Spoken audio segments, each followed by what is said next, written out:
Welcome back to Grandpa's Time. Hey, grandkids. That noise you hear is the lights. I can't do anything about that hum. But I wanted to talk about technology for a couple minutes. And, it's kind of interesting to me how technology has brought people together, but at the same time, kind of isolated people from each other, too. When I first come to work in Alaska, we didn't have cell phones. If you wanted to call somebody at home, you had to get on the radio and get a hold of the marine radio operator, and then she would connect you via a collect call that cost about $10 a minute to your house. And then everybody could hear you talking on the radio. They couldn't hear both sides, but they could hear you talking. And now,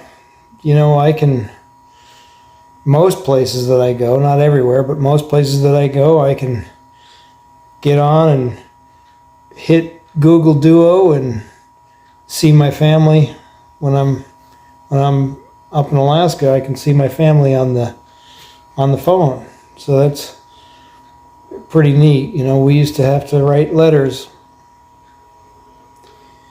When I was in Germany in the army, we'd write a letter, because unless you wanted to make a phone call, which was pretty expensive, just a regular international phone call was pretty spendy. And so you'd write letters to people at home, and it would take about 10 days for the letter to get to you, or for it to get to them from the time you sent it.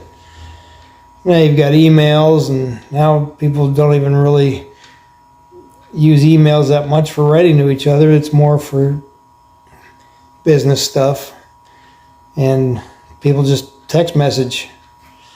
But that's one thing that I've noticed about younger people, is they prefer to text message in a lot of cases than actually talk on the phone.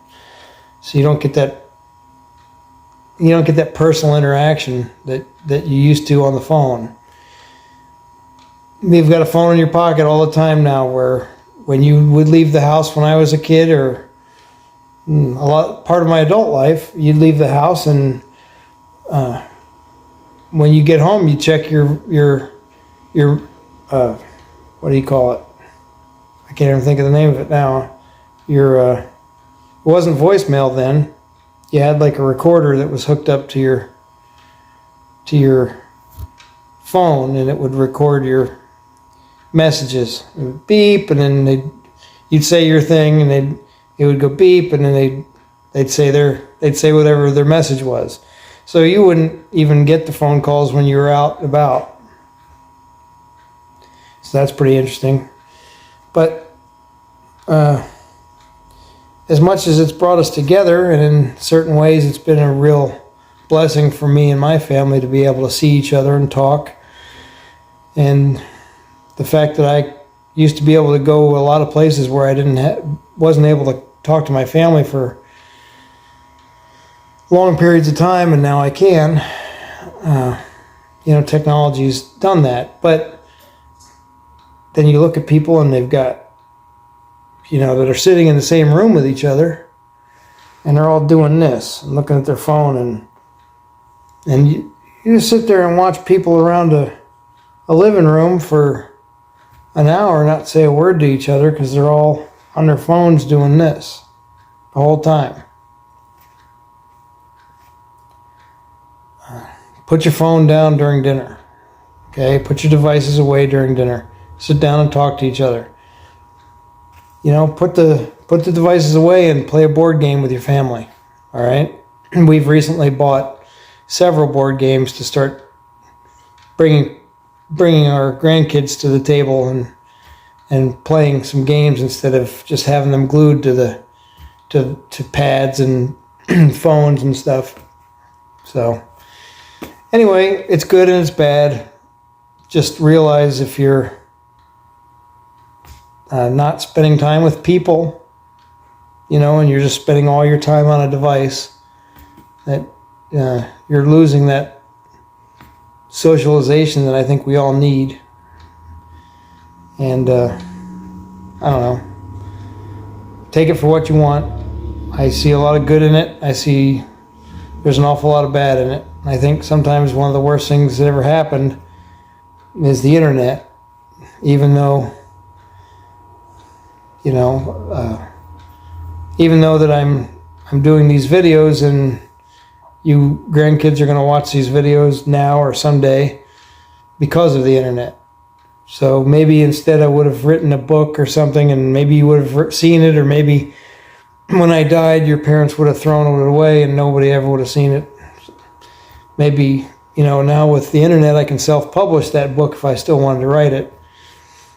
So there's good and there's bad.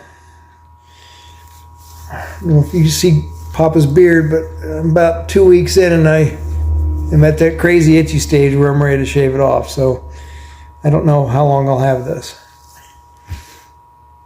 And the last part I want to talk about that I think is particularly bad, especially for young men. It doesn't apply so much to girls, and this is more for you boys when you get to a certain age. But the amount of free pornography that's available now, I think it's doing real harm to young men, where they've got, number one, they've got this false sense of what intimacy with a woman is, and number two, you're taking away the incentive to be with a woman and procreate, which is what I always thought we were here to do. One last thing about technology. People sit there and they'll get on those social media platforms, and they're fun sometimes. I'm periodically on one or two of them once in a while. Not very often anymore. It kind of lost its appeal. Maybe it's at my age, but I still enjoy getting on there once in a while. And anyway, I saw a thing about this gal that she was saying, well, I'm broke all the time. I don't have any time. I don't have any time for my family. I don't have any time to start a business or anything.